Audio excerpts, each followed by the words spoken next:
कार्तिक मास महात्म्य अध्याय 10।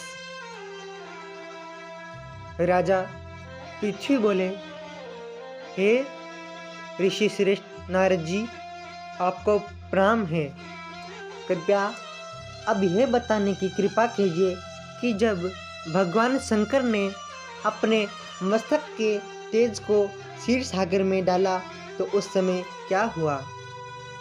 नारद जी बोले, हे राजन, जब भगवान शंकर ने अपना वह तेज क्षीर सागर में डाल दिया तो उस समय वह शीघ्र ही बालक होकर सागर के संगम पर बैठकर संसार को भय देने वाला रुदन करने लगा। उसके रुदन से संपूर्ण जगत व्याकुल हो उठा, लोकपाल भी व्याकुल हो गए, चराचर चलायमान हो गया। शंकर सुवन के रुदन से संपूर्ण ब्रह्मांड व्याकुल हो गया।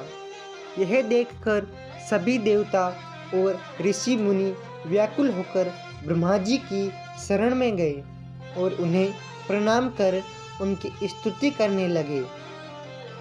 उन सभा ने ब्रह्मा जी से कहा, हे पितामह, यह तो बहुत ही विकट परिस्थिति उत्पन्न हो गई है।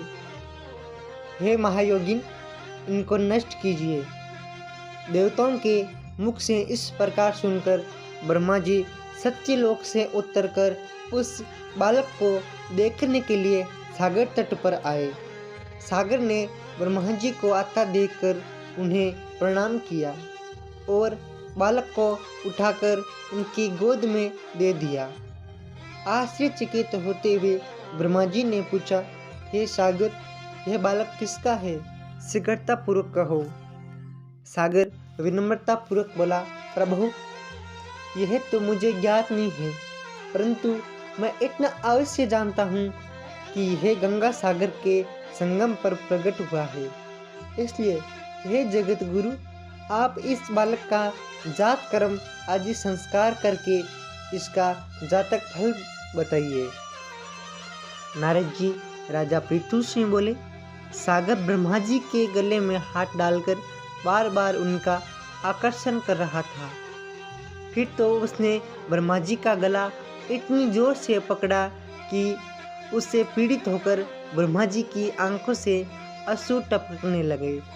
ब्रह्मा जी ने अपने दोनों हाथों का जोर लगाकर किस प्रकार सागर से अपना गला छुड़ाया और सागर से कहा, हे सागर, सुनो, मैं तुम्हारे इस पुत्र का जातक फल कहता हूँ।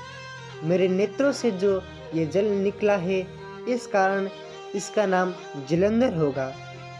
उत्पन्न होते ही ये तरुणावस्था को प्राप्त हो गया, इसलिए यह सब शास्त्रों का पारगामी, महापराक्रमी, महावीर, बलशाली, महायोद्धा और रण में विजय प्राप्त करने वाला होगा।